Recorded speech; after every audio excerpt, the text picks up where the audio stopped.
पिछले एक महीने में ये तीसरी घटना पानीपत में ऐसी सामने आ रही है जिसमें दुष्कर्म बलात्कार की कोशिश की गई है। वर्ष 2020 में भारत में 28,000 से ज़्यादा बलात्कार के केस देखने को मिले हैं, यानी एक साल में 28,000 से ज़्यादा केस देखने को मिले। निर्भया का केस हुआ, आपने आरोपियों को पकड़ लिया, 7 साल के लंबे इंतजार के बाद उन्हें फांसी तो मिल गई, लेकिन इतना लंबा इंतजार होता क्यों है? आखिर भारत में बेटियां क्यों नहीं सुरक्षित है कि आज़ादी के 75वीं वर्षगांठ हम मना रहे हैं, आज़ादी के 75 साल मना रहे हैं और 75 साल बाद भी हमारे देश में लड़कियां सुरक्षित नहीं है। समाज में जिएंगी जहां वो अपने ही पड़ोसियों से, और आए दिन हम देखें तो ऐसी घटना में ज़्यादातर पड़ोसी, आसपास, रिलेशन, नात रिश्तेदार ही क्यों शामिल होते हैं? आखिर भारत में अपनी बेटियां क्यों नहीं सुरक्षित है? माननीय प्रधानमंत्री जी से मेरी हाथ जोड़कर अपील है, माननीय प्रधानमंत्री जी और मुख्यमंत्री जी, आपने आज इस आरोपी को तो पकड़ लिया, लेकिन कब तक भारत में ऐसी बेटियां नहीं सुरक्षित रहेंगी? आपको कोई ना कोई इन पर स्ट्रिक्ट कानून बनाना पड़ेगा। नमस्कार, आप लोग देख रहे हैं पानीपत तक, मैं आपके साथ अनुराग मिश्रा। पानीपत में बेहद ही दुखद प्रसंग और ऐसी घटना सामने आई है जिसने पूरे पानीपत को ही नहीं पूरे देश को हिलाकर रख दिया है। पानीपत में 7 साल की बच्ची के साथ दुष्कर्म की कोशिश की गई और उसके बाद उसकी हत्या कर दी गई।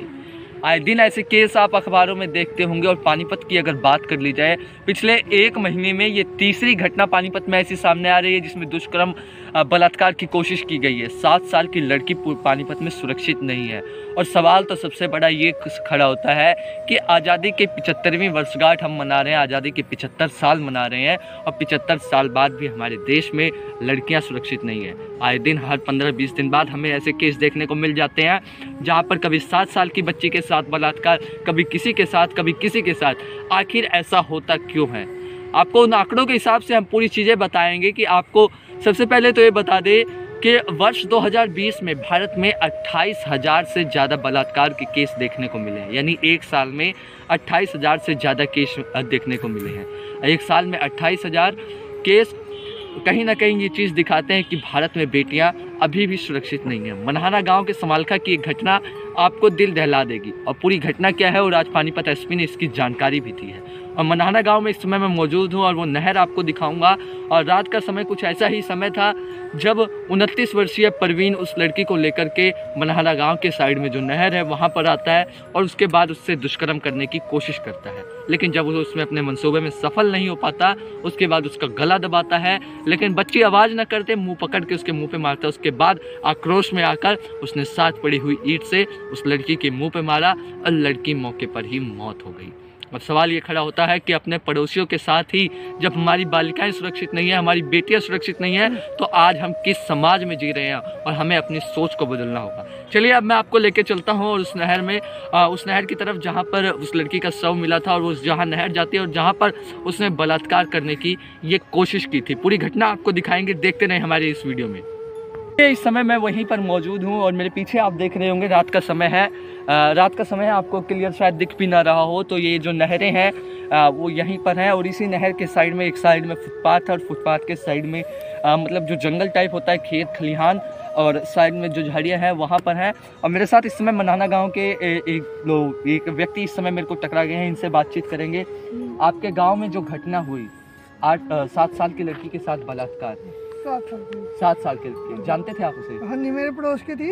आपके पड़ोस की थी? आपके पड़ोस की थी। हाँ। तो बताया जा रहा है कि 29 साल का जिसने बलात्कार किया वो भी पड़ोस में ही था। पड़ोस में था, आपस में मिलते जुलते भी रहते थे, मिलते गली में मिलता रहता था। बेटी कहते था। अच्छा। हमें पता नहीं था क्या ऐसा लड़का ये लड़की के साथ कर देगा। मतलब पड़ोस में ही रहता था और मिलता जुलता भी था। देखिए कहीं ना कहीं बेहद ही मार्मिक प्रसंग है ये, क्योंकि 7 साल की लड़की जिसे वो अपनी बेटी मानता था, और बेटी मानने के बाद ऐसी घटना पूरे भारत को कहीं ना कहीं निंदनीय करती है, शर्मसार करती है कि भारत में बेटियां अब भी सुरक्षित नहीं है। आखिर कब तक ऐसी ही बेटियां ऐसे में जिएंगी, ऐसे समाज में जिएंगी जहां वो अपने ही पड़ोसियों से, और आए दिन हम देखें तो ऐसी घटना में ज़्यादातर पड़ोसी, आसपास, रिलेशन, नात रिश्तेदार ही क्यों शामिल होते हैं? आखिर भारत में अपनी बेटियां क्यों नहीं सुरक्षित है?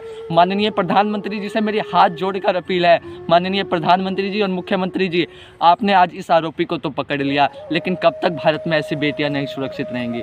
आपको कोई ना कोई इन पर स्ट्रिक्ट कानून बनाना पड़ेगा। निर्भया का केस हुआ, आपने आरोपियों को पकड़ लिया, 7 साल के लंबे इंतजार के बाद उन्हें फांसी तो मिल गई, लेकिन इतना लंबा इंतजार होता क्यों है? आखिर भारत में बेटियां क्यों नहीं सुरक्षित है? क्या इसके ऊपर माननीय सुप्रीम कोर्ट को या फिर माननीय प्रधानमंत्री जी को कोई कदम नहीं लेना चाहिए? माननीय प्रधानमंत्री जी, मेरी आपसे इस वीडियो के माध्यम से हाथ जोड़कर अपील है कि आप रेप जैसे बलात्कार जैसे बलात्कारियों को कहीं ना कहीं बख्शा ना जाए और सख्त से सख्त इन्हें सजा दी जाए, क्योंकि ये औसत जो आंकड़े निकल के आते हैं 2020 के आंकड़े हमने आपको बताए, ये कहीं ना कहीं बेहद ही शर्मसार हमारे भारत को कर देते हैं कि आज़ादी के 75 साल बाद भी हमारे देश में बेटियां सुरक्षित नहीं।